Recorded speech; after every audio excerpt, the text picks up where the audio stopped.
Bila dia pergi tempat yang mana dia gali tadi, amat mengejutkan sahabat. Sebab dia melihat sekumpulan anjing ni duduk mengkerumun tahu lubang tersebut. Macam terhidu benda dan tangan tu, kaki dia tu macam kuih-kuih gitulah. Dia orang ramai-ramai ni pun pergilah cuba halaukan anjing tu. Pergi. Mari sini. Dia halau je anjing tu mari balik. Halau je lagi. Halau. Dan mari pula buat kali yang kedua.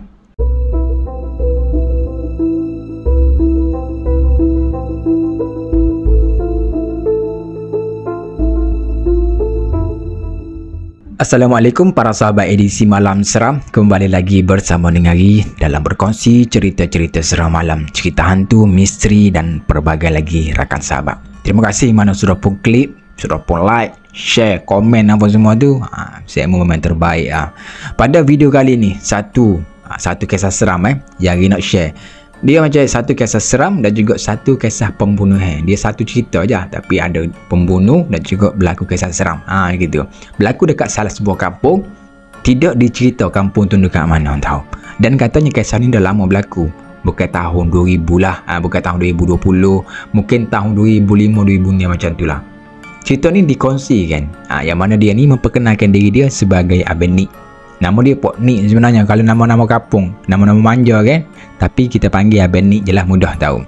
Abang Nik ni seorang nelayan. Kita sendiri pun tahu pekerjaan nelayan ni macam mana. Keluar pada waktu pagi, pukul 5 pagi, pergi ke tengah laut tu tahu, untuk mencari rezeki untuk anak bini, untuk keluarga dia orang. Dan satu pekerjaan yang cukup respect gila sebenarnya untuk dia orang ni. Dan tidak kira hujan panas pun, demi mencari rezeki punya pasal, terpaksa reda hujan panas tahu. Seorang diri pun kadang-kadang boleh kita pergi ke tengah laut. Tidak semua orang yang boleh buat pekerjaan macam ni dekat sebab. Dipendekkan cerita, pada pagi tu seperti dengan nelayan-nelayan lain, dia ni turunlah lepas daripada subuh tu dalam keadaan yang masih lagi gelap. Sudah pun turun naik motosikal dia tu, pergi dekat kawasan laut tahu, berhampiran laut lah, dekat kawasan bot yang banyak-banyak. Sebab bot dia itu duduk situ. Pergi bila sampai je dekat situ, dia dah nampak ramai dalam keadaan yang sama-sama gitu. Member-member dan juga para nelayan lain ni sudah pun pergi ke tengah laut. Dah start pun enjin dia. Dia ni agak lambat sikit katanya. Dia pun tak bercakap apa-apa, bergegah turun pergi dekat bot dia. Sebelum dia cek, maksudnya sebelum dia mulakan perjalanan dia ni, naik bot dia ni, dia akan cek dululah yang mana yang perlu dia perbetulkan, akuk-akuk barang, menjala dia tu, mengair-mengair dia apa semua, dia akan letak dalam bot tu semua. Basuh-basuh bot sikit, cari-cari takut ada bot ni berlubang dengan apa semua kan. Dan di sinilah para sahabat, dia dikejutkan dengan satu penampakan tahu. Seorang perempuan yang duduk di pesisir pantai, dekat kawasan pantai yang kita panggil cetek tu lah. Dia nampak satu sosok perempuan yang pada mulanya dalam keadaan yang sama-sama gelap macam tu. Dan dia yakinlah dia nampak sosok itu perempuan. Dan dia sendiri pun tak tahu perempuan ni daripada bila ada dekat situ tahu. Apa kata dia sahabat, perempuan ini tidak mempunyai kepala. Kepala ni tak ada. Tengkok ni dia macam paruh ni je. Tapi dia tak boleh nak fokuskan dengan secara betul disebabkan dia sibuk punya pasal. Dia cuma kepala dia fikir nak pergi ke laut cepat tu je lah. Abaikan perempuan tu, start enjin bot dia, lancar pergi ke tengah laut. Boleh dikatakan sahabat, daripada pagi sampailah tengah hari tahu, dia asyik terfikirkan perempuan yang mana dia nampak tadi, yang mana dia jumpa dekat pesisir pantai tadi tahu. Dia terfikirkan benda tu sehinggalah pada hari tu, di tengah dia fikir ni, dia merasakan bahawa perempuan itu berada dekat kawasan sekeliling dia. Dia boleh merasalah kelibat kemunculan perempuan tersebut tahu. Bila dia palingkan kepala dia, pusing kiri kanan, dan perempuan itu dia secara gaib hilangkan diri. Dan berasa tak sedap hati jugalah tahu. Sebab Abang Nik ni dia sorang-sorang. Bila sorang-sorang ni takut jadi apa-apa, dia pun beralih lah pergi ke tempat lain.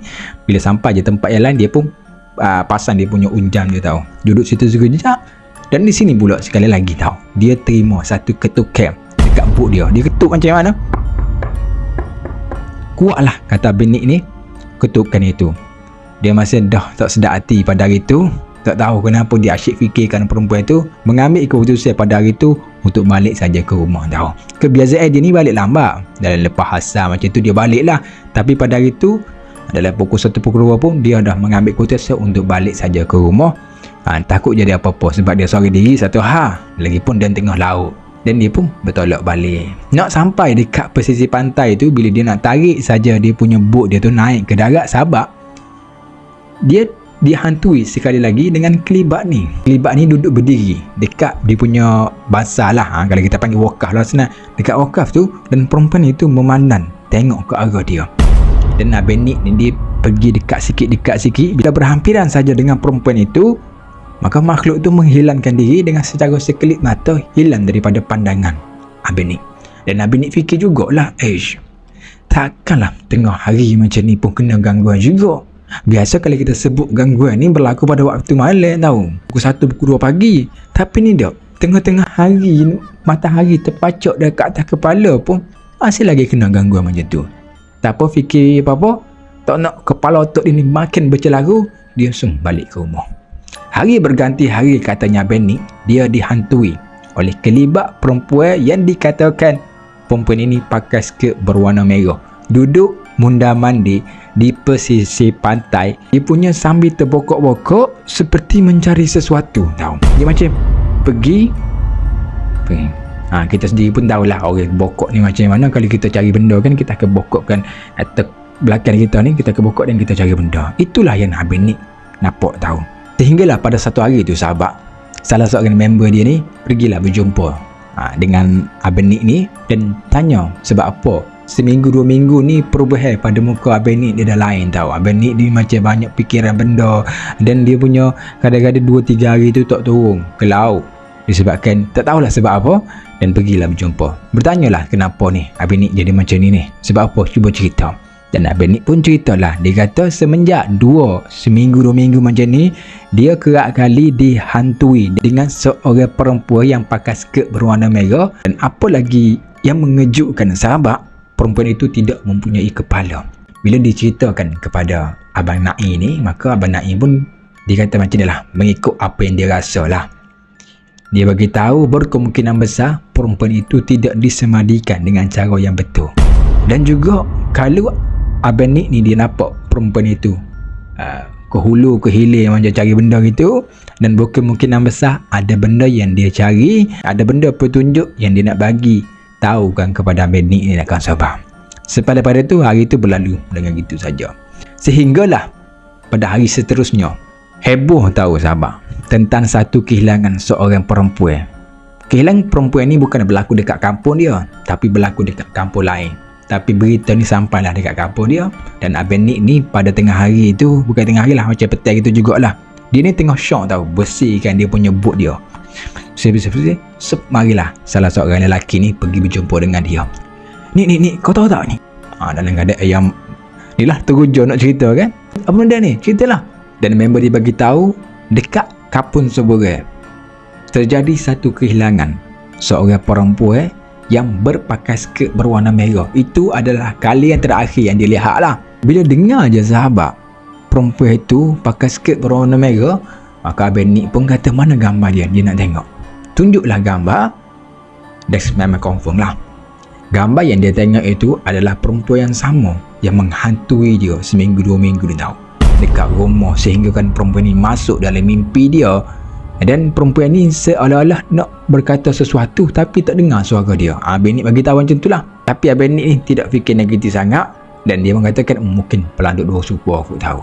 Dia ingatkan dia saja yang kena gangguan macam ni. Rupa-rupanya tak sahabat. Para nelayan lain, para pemancing yang mana suka mancing pada waktu malam, mereka juga mendakwa melihat kelibat perempuan pakai skirt berwarna merah. Dia duduk syok tau, mengain dalam pukul 1-2 pagi di tempat yang sama lah mengain. Tiba-tiba perempuan itu lalu di hadapan mereka yang tidak ada kepala. Apa lagi letak bukan lah, dia lagi tahu ke rumah masing-masing. Ada yang demam 2-3 hari, ada yang seminggu demam punya masa kan. Kalau kita lah nampak perempuan pukul 1-2 pagi yang ada kepala tu pun kita dah takut rasa. Ni apa lagi perempuan yang tidak ada kepala pakai skirt warna merah melintasi depan kita sambil terbokok-bokok mencari benda, cari sesuatu gitulah. Dan tempat kapur dia ni Abang Nick bagi tahu betul-betul heboh. Ada yang tak berani untuk turun pergi ke laut, ada yang dah tak berani untuk keluar ke rumah masing-masing. Dan boleh dikatakan angker gila-gila lah tempat kapur dia tu. Sehinggalah pada satu hari juga, 2-3 hari berselang macam itulah, penduduk kampung dia ni adalah plan dan juga nelayan ni, dengan plan ni nak bina satu wakaf tau, satu wakaf dan juga satu buaya dekat pesisir pantai di sebelah katanya pokok pandang laut, yang pokok yang besar-besar tu kan. Dia mulakan proses dia itu pada pukul 11 pagi. Dia start menggali-gali lubang apa semua kan untuk pacok dia punya tiang apa semua. Maka dia akan stop Zuhur. Selepas daripada solat Zuhur, maka akan foto balik. Bila dia pergi tempat yang mana dia gali tadi, amat mengejutkan sahabat. Sebab dia melihat sekumpulan anjing ni duduk mengkerumung tahu lubang tersebut, macam terhidu benda, dan tangan tu kaki dia tu macam kuih-kuih itulah. Jadi dia orang ramai-ramai ni pun pergilah cuba halaukan anjing tu. Pergi mari sini gitu. Bila dia halau je anjing tu mari balik, halau je lagi, halau dan mari pula buat kali yang kedua. Maka Abang ni fikir, ada benda ke dalam lubang ni, sehingga kan anjing ni kita halau 2-3 kali pun dia masih lagi berkerah nak mari terhidung benda ni.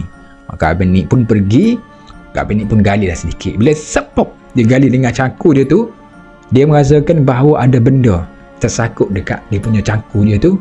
Bila dia tarik je, terkeluar tahu sahabat tangan, yang mana katanya Abang ni pada masa tu tangan ni dah mula merepuk dan keluar je macam ni. Diorang semua terkejut dengan apa yang diorang tengok. Tak sangka ada tangan manusia. Ya, diorang yakin lah tu tangan manusia. Tak berani nak buat apa-apa tindakan, terus telefon polis. Bila anggota pihak berkuasa ni sampai, maka tempat diorang tu akan digali semua tahu. Bila gali sahabat, nak tahu sebenarnya itu adalah mayat perempuan yang mana dikatakan hilang 2 bulan 3 bulan yang lepas, yang menghantui Abang Nik dan juga seluruh orang kampung. Dan misteri kehilangan budak perempuan yang pakai skirt berwarna merah tu akhirnya terjawab, dan seluruh orang kampung dekat situ ataupun para nelayan, para pemancing pun tidak tahu bila masa mayat tu ada dekat situ, bila masa mayat tu ditanam dekat situ, dan siapa pembunuh. Diorang semua tak tahu. Kejadian itu berlaku bila tak tahulah sampai ni. Dan katanya Abang Nik ni sehingga sekarang, kalau cerita bukan sekarang 2023 lah, kalau cerita ni dikongsikan pada tahun 2003-2004, maka sehingga kan hari tu katanya Abang Nik, perempuan itu masih menghantui penduduk kampung dan juga para nelayan dekat situ. Setiap malam ataupun dalam keadaan subuh macam tu, selalu nampak perempuan itu berjalan seorang diri, berjalan dekat pesisir pantai sambil terbokok-bokok.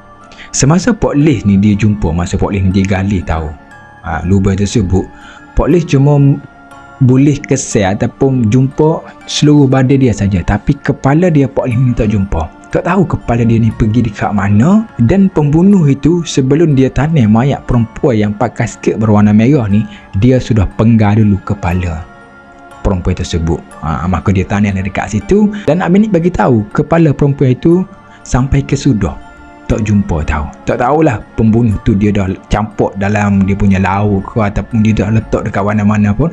Tak tahulah. Ataupun ini adalah salah satu ritual.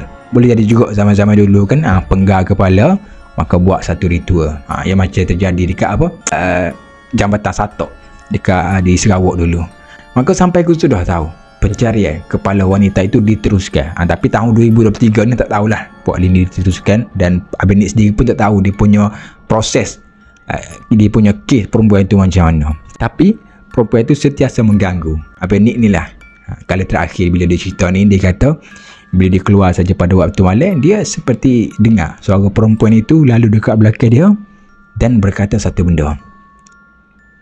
"Abang, boleh cari kepala saya tak?" Sambil lalu dekat belakang bila kita duduk sini, sambil lalu dekat belakang dan berkata, "Abang, boleh cari kepala saya tak?" Itulah yang Abang Nik dengar. Bukan saja Abang Nik lah, nelayan-nelayan lain dan juga para pemancing yang duduk dekat situ pun dia dengar benda yang sama sahabat.